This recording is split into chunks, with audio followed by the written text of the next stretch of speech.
sa inyo lahat dyan mga ka-creative. So this video mga ka-creative, gagawa na naman po tayo ng panibagong vlog mga ka-creative. Yung unang ride po kasi natin mga ka-creative, medyo naka-encounter po tayo ng ng pananakit ng wheat po, kasi nga po yung napuntahan po natin ay matagtad na lugar. So mabato. So doon po ay medyo sumakit po yung wheat po natin mga ka-creative. So ngayon mga ka-creative, naisipan ko po na gawan siya ng mechanical suspension seat post.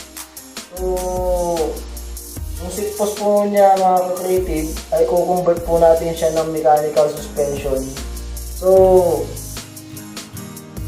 ipapakita ko po sa inyo mga ka-creative kung paano ko po gagawin yun mga ka-creative. So let's start.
watch and learn guys.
mga ka-creative, natapos na rin natin for the long turn of time. Natapos din natin yung mechanical suspension set post po na ginawa natin mga ka-creative. So ngayon, susubukan natin dito kay Marilyn mga ka-creative kung epektibo ba yung ginawa natin. So,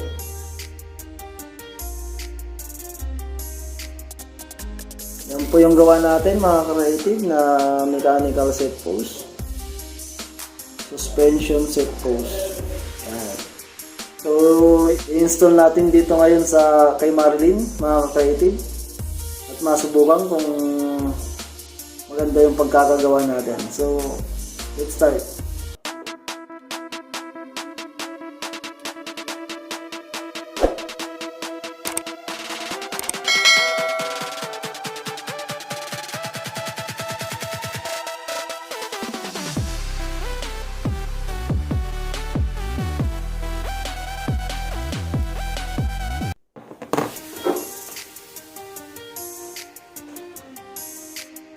So yun, mga creative, effective.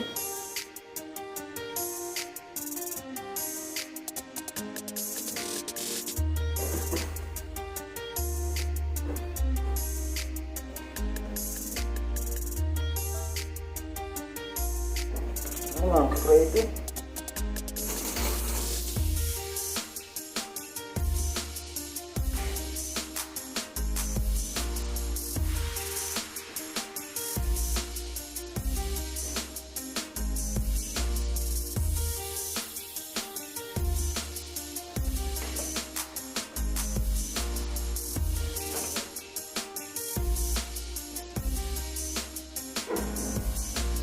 Yan.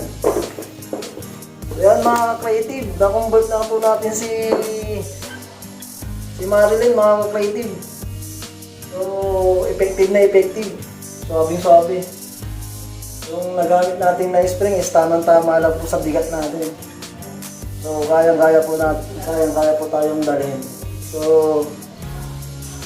hanggang sa muling video mga creative. Sa mga hindi pa po nagsusubscribe, please subscribe my channel, like, and comment down below para po sa mga gusto nyo pong pagawa sa atin. So, maraming salamat mga ka-creative. Hanggang sa muli.